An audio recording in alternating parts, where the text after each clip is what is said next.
This here, guys, is the 2025 Honda Civic facelift. This is by far and away the best-selling non-national C-segment sedan in Malaysia. Over the past couple of years, it has held an incredible 80% market share in its class.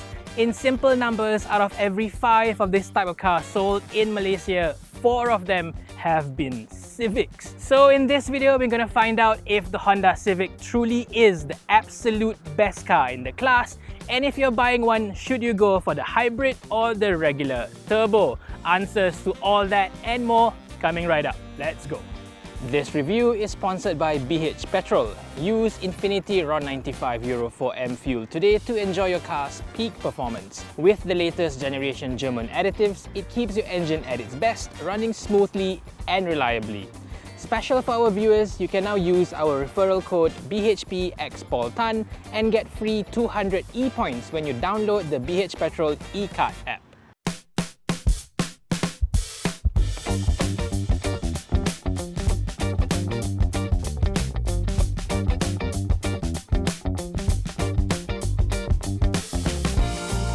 This latest facelift comes almost exactly 3 years after the 11th generation Civic, codenamed the FE, first arrived in Malaysia way back in 2022.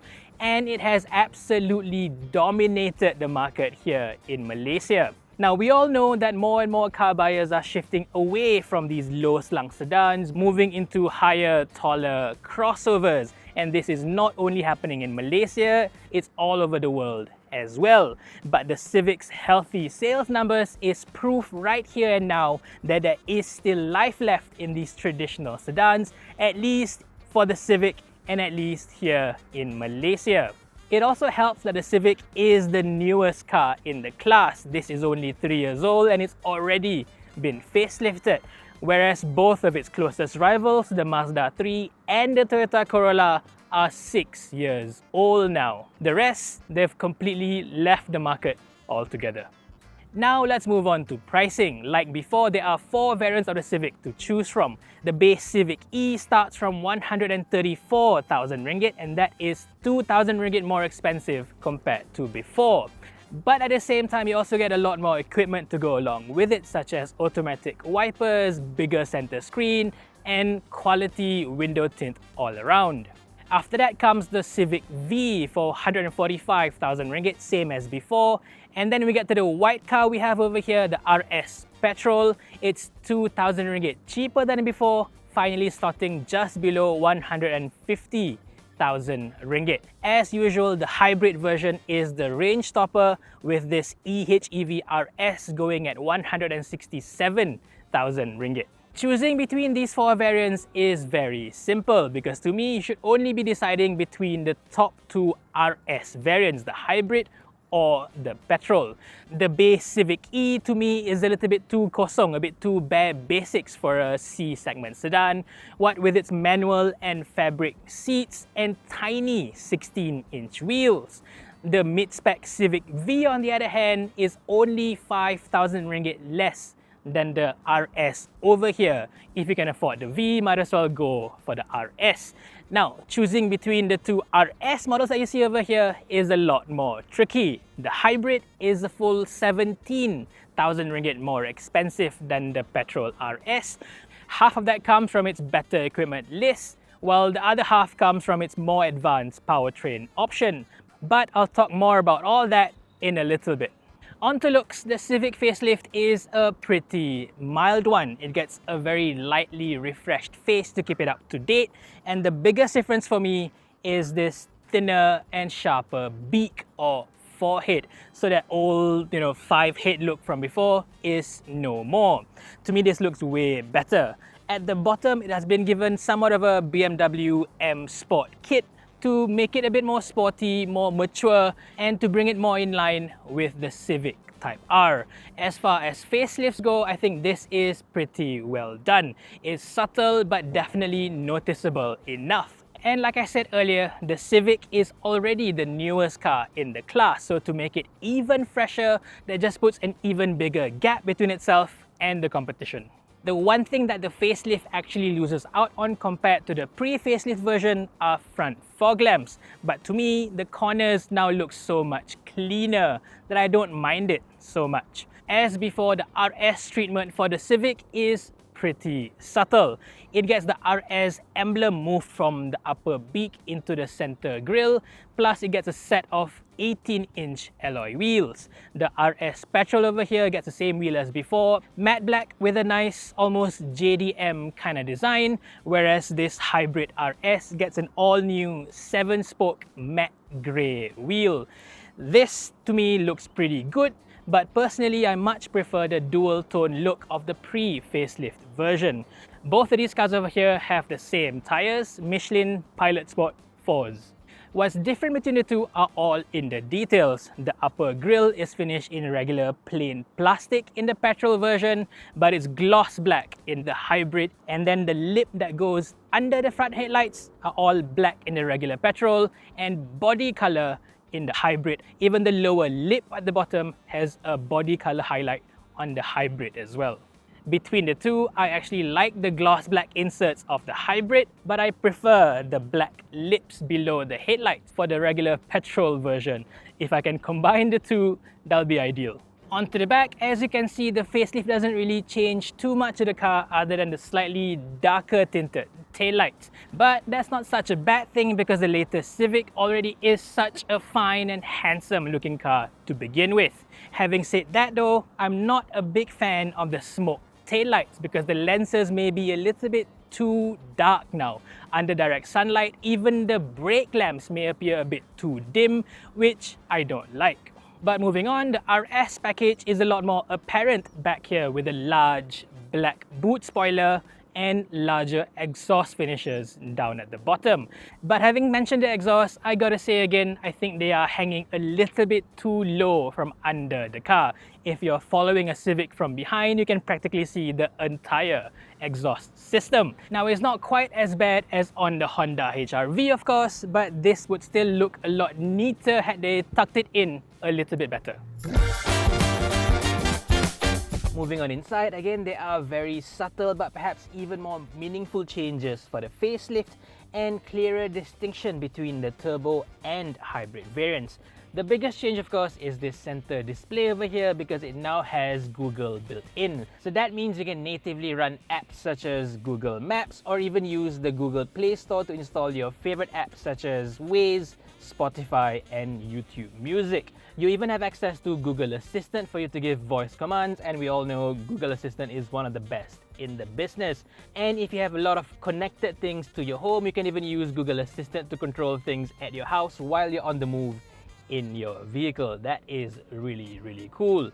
But having said all that, there is one major flaw to this system because it does not come with an active internet connection. So for any of these things to work, you have to tether the system to your handphone for internet connection. If you're doing that, you might as well just use Apple CarPlay or Android Auto, I'd say.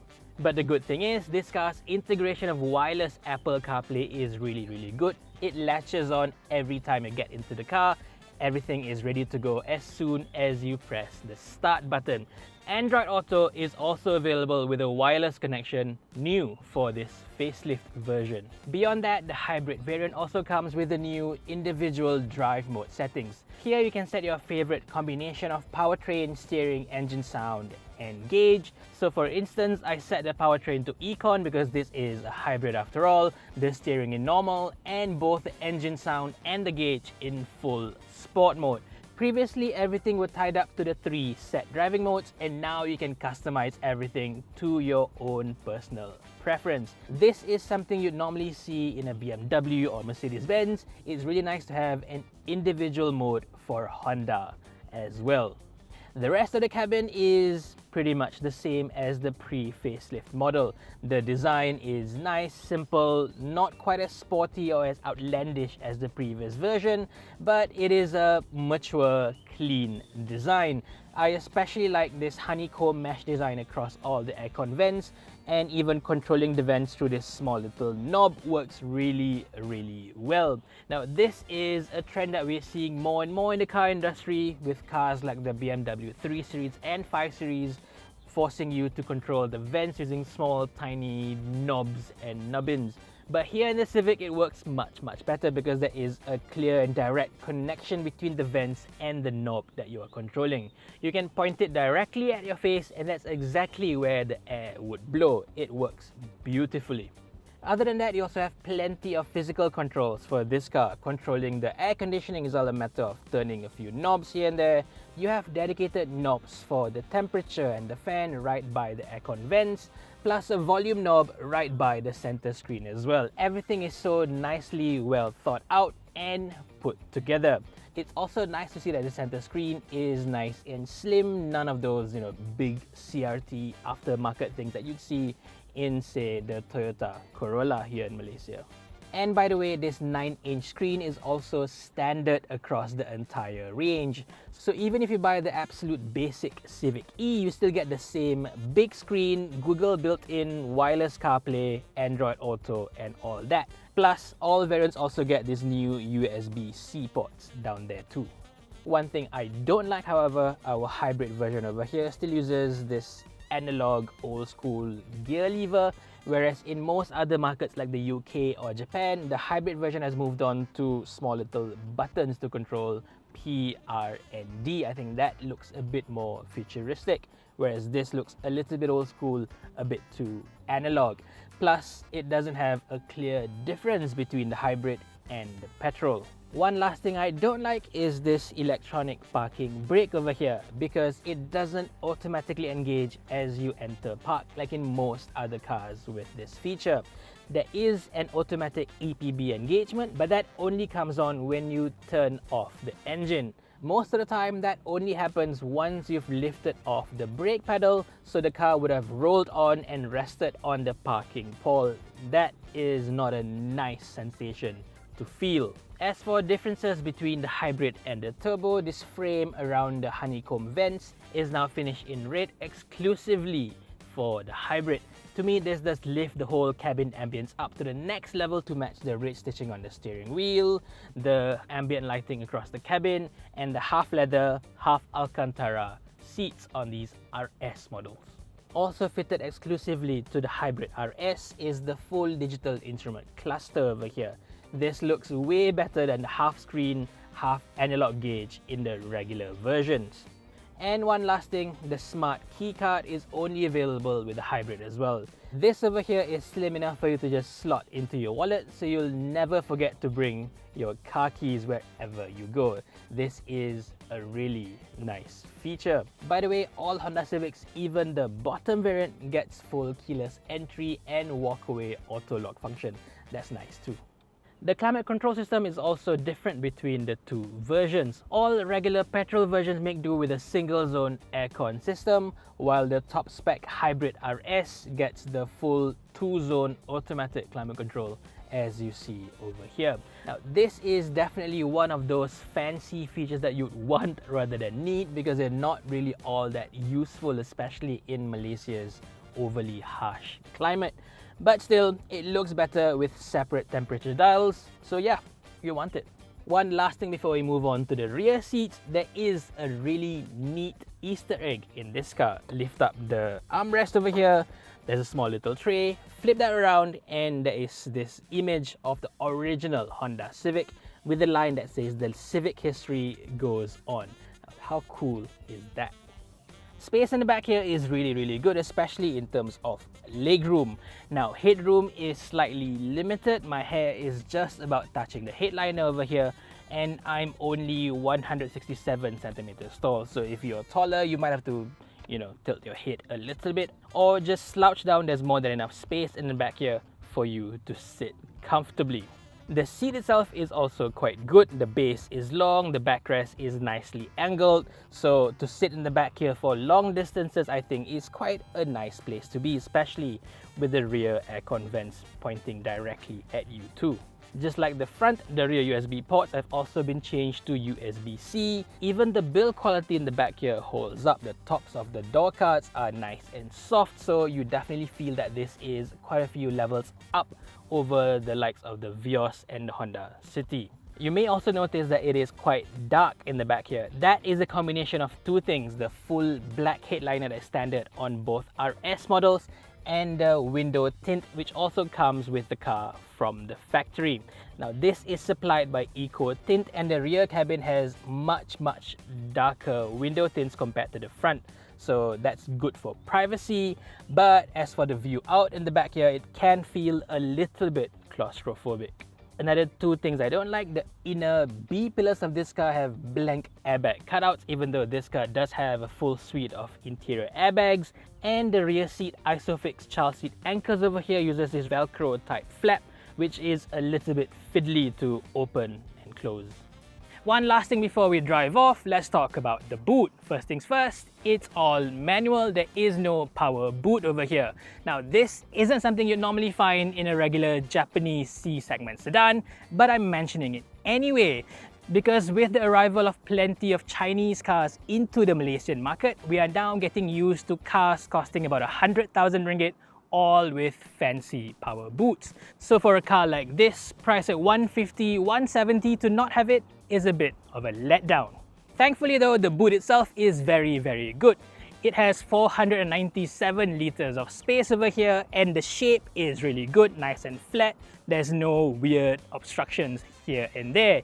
It is a tiny bit smaller than the previous version, but this still has a big advantage over the old one because you can just fold the rear seats down to fit in longer items. The Civic is also unique in the sense that it is the only hybrid model in the entire Honda range to have a spare tyre under the boot. They've managed to do this by fitting the hybrid battery pack under the rear seat instead of under the floor. That is pretty clever.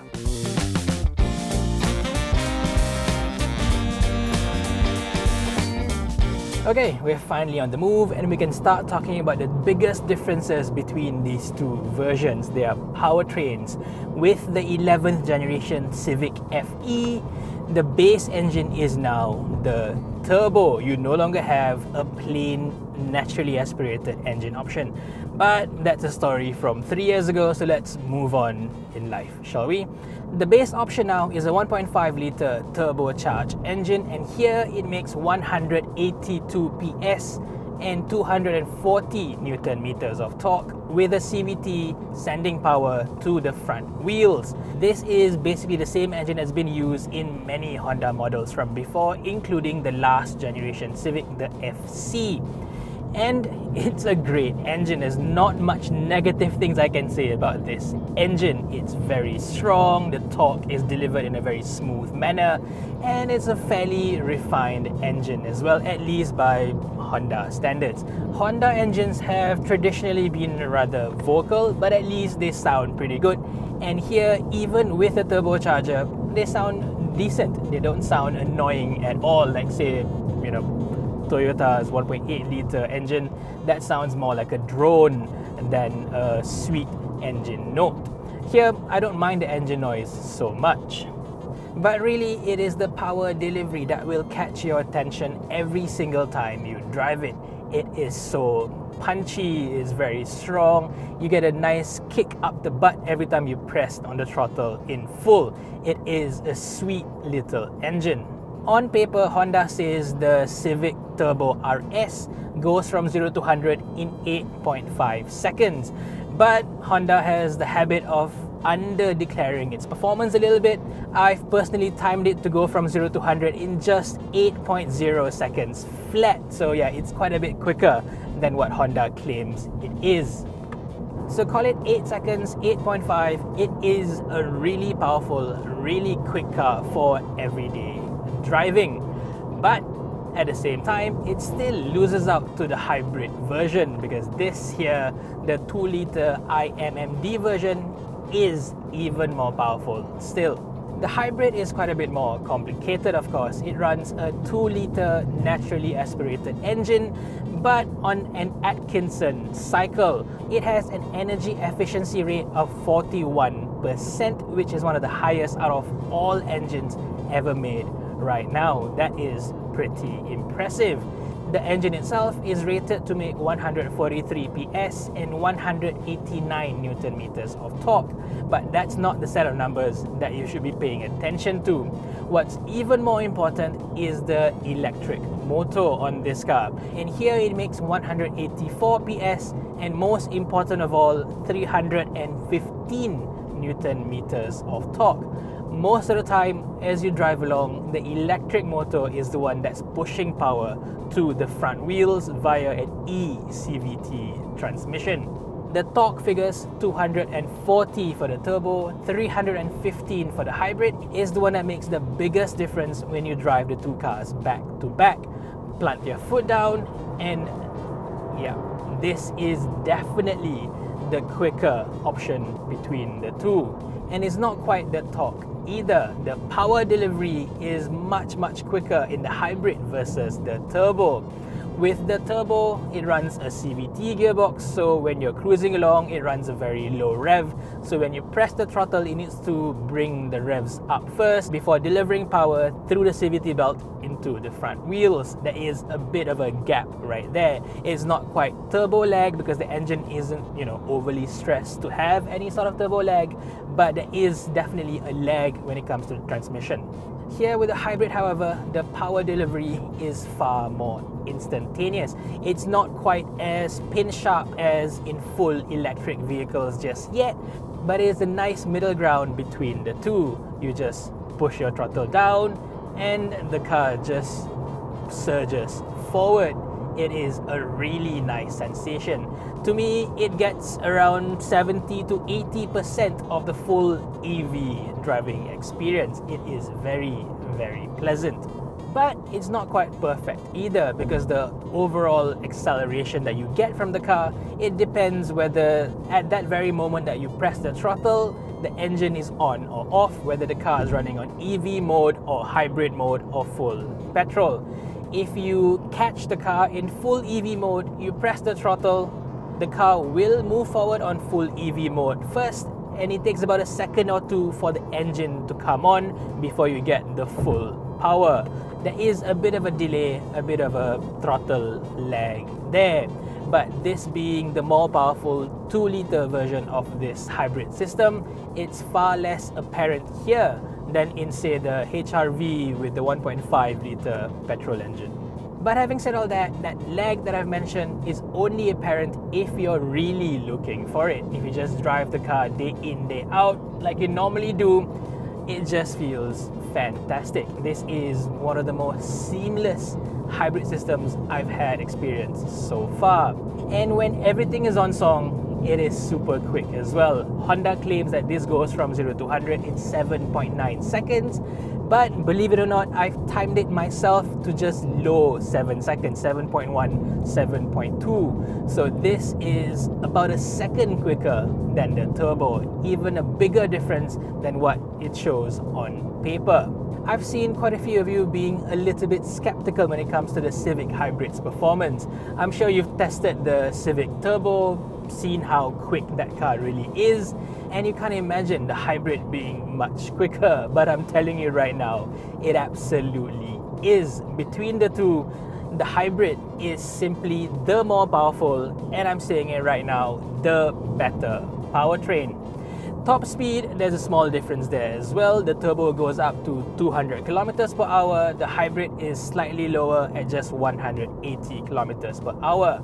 But then again, if that is such a big concern for you, then my friend, I've got a bit of an advice for you. You should just leave the country, move to Germany, buy a high-powered car there, because cars are just so much cheaper over there, right?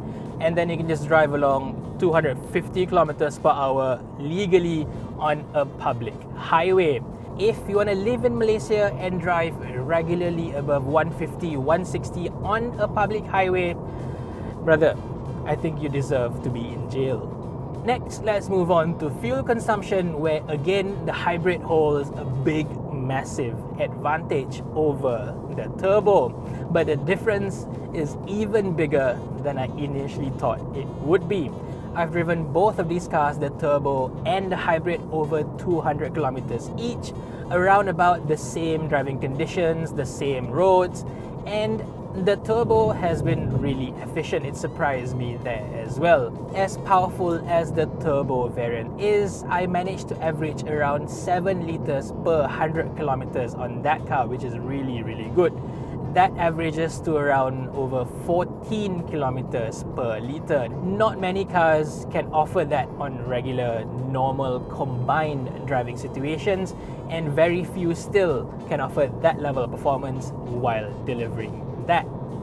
But this hybrid over here is just on a whole different level. It's on a different planet really. Over the same roads, similar driving conditions, I've averaged, it's hardly believable, just 4.5 liters per 100 kilometers. That is over 22 kilometers per liter. That's a number that even a Pro 2 Asia will struggle to get. And here we are doing it in a really powerful C segment sedan. This fuel economy test was carried out using BH Petrol Infinity RON95 Euro 4M, your ideal choice for peak engine performance, smoother drives, and improved fuel economy. Whether we like it or not, Malaysia will soon enter our long-awaited fuel-targeted subsidies era, with RON95 prices going up from around 205 right now to maybe 3 ringgit per litre very soon. So having a car like the Civic Hybrid right now with its incredibly low fuel consumption is going to be a big advantage moving forward. However, I don't think you should buy the hybrid solely because of its better fuel consumption. As great as that is, the difference of 16,000 ringgit, you'll spend years and years recouping your early investment just to break even. I think you should buy the hybrid because it is the better option. The powertrain is simply better than the turbo. The throttle response is quicker, driving around town is just so much quieter, far more serene. It really does feel like a far more premium experience as a whole compared to the regular turbo variant. And next, let's talk about the way this car rides and drives, the ride and handling portion of the Civic facelift. Here, nothing much has changed, so this is still a very solid base to enjoy. I think Honda has absolutely nailed the suspension setup of this latest Civic. When it first came out, they told the media they benchmarked quite a few European cars when it comes to the suspension. They mentioned cars like the Volkswagen Golf, the Audi A3, Audi A4, all the high-end front-wheel drive cars basically. And you know what? They've absolutely nailed the brief. This is one of the best balanced chassis I've ever driven on Malaysian roads just yet. The way it absorbs bumps, you would swear that this is not a Japanese car, but it is a well-tuned European model. And the way it takes corners, that old school Honda athleticism is still there. It is superb. Between the two variants, however, surprise, it is actually the hybrid that is more fun to drive. It just feels slightly sharper, more willing to change directions, more agile even, despite the about 80 kilogram weight penalty. Perhaps it's due to the center of gravity being about 10% lower on this car, but it just feels more athletic than the turbo. You'd expect it to be the other way around, but having driven the two back to back, this is what I feel. I genuinely think the Civic Hybrid is the better car to drive, both in terms of its powertrain by a big margin and handling as well, although the margin there is quite a fair bit smaller. The steering itself is perhaps not quite as direct as what's offered on the Mazda 3, but is way better than the Toyota Corollas, and the handling as a whole is just the best of the three, I think. Put everything together and it's clear that the Civic is at the absolute top of its class, I would say. What's not so great, however, is its refinement, as I'm sure you would have heard throughout this whole entire driving portion. The tire roar in this car is just deafening. I just don't understand how Honda can be so good in pretty much everything else but be so bad in this one particular aspect. This is something that Honda has struggled with for a long time. It does everything so well, but it comes to refinement, especially road noise, it's awful. It's borderline unacceptable. If there is one thing that is going to be a deal breaker with this car, is this right here. Now, of course, right now I'm driving around with the radio turned off. Not many of us will actually do that when you drive the car for real. But you know what? Even when you have the radio, your music turned on to even a decent volume, that tire roar is always going to be there.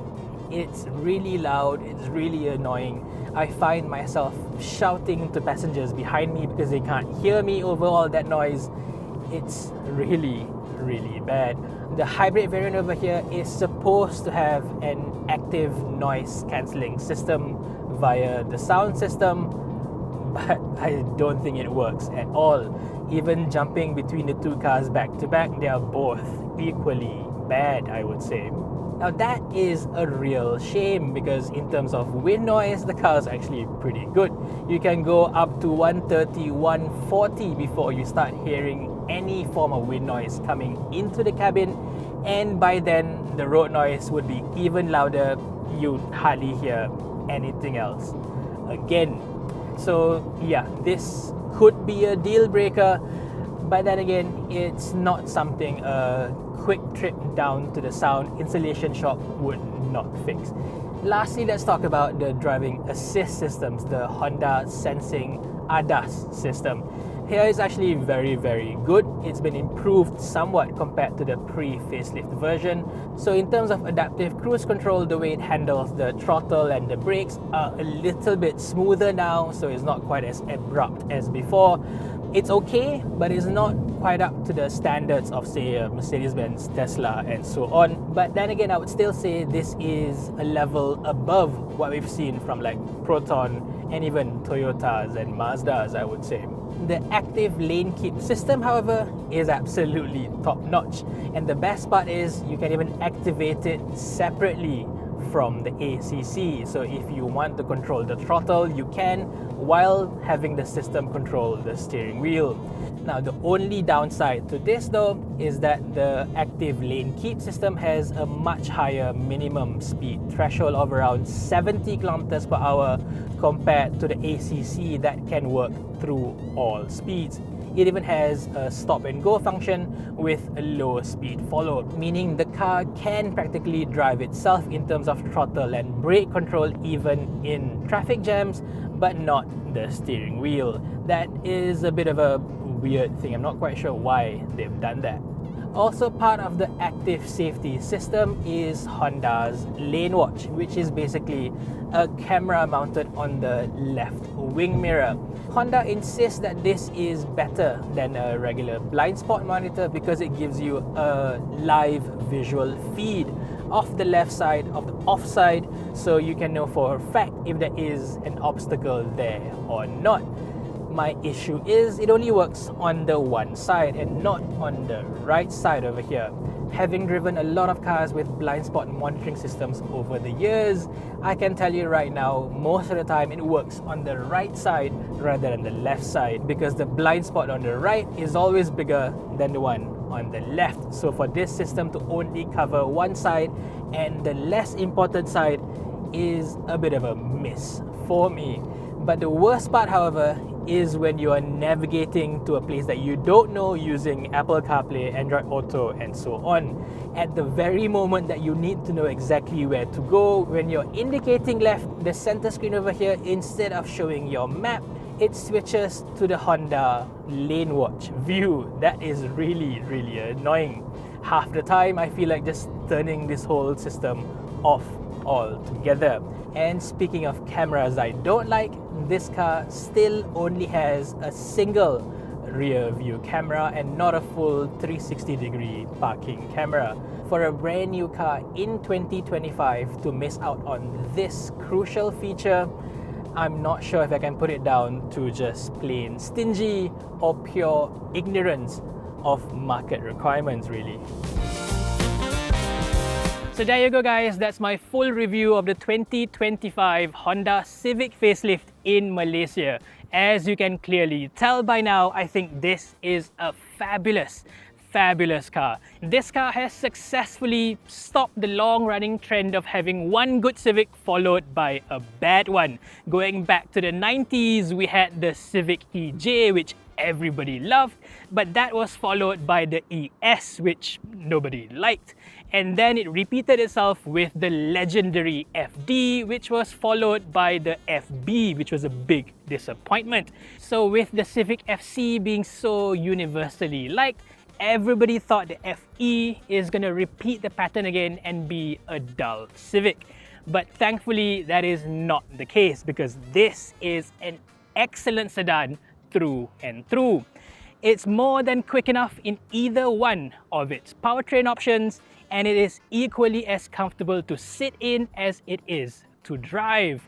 Even the interior is easily one of the best coming out of Honda for many years now. Practically the only things that I don't like about the car are the truly horrendous tyre raw insulation and Honda Malaysia's insistence on fitting lane watch and the lack of a 360-degree parking camera. The rest of the car though is as good as a C-segment sedan can be. Now on to choosing between the hybrid and the petrol, I've got the clear answer. If it's me choosing, I'll go with the hybrid every single time. It is by far the better option. It's much quicker, way quicker than you think. It's so much smoother and more refined at city speeds, and its fuel consumption is just beyond belief. You can easily get over 20 kilometers per litre day to day without even trying. Now, don't get me wrong, the turbo isn't bad by any measure, but even with a 17,000 ringgit premium, the hybrid is well worth the premium.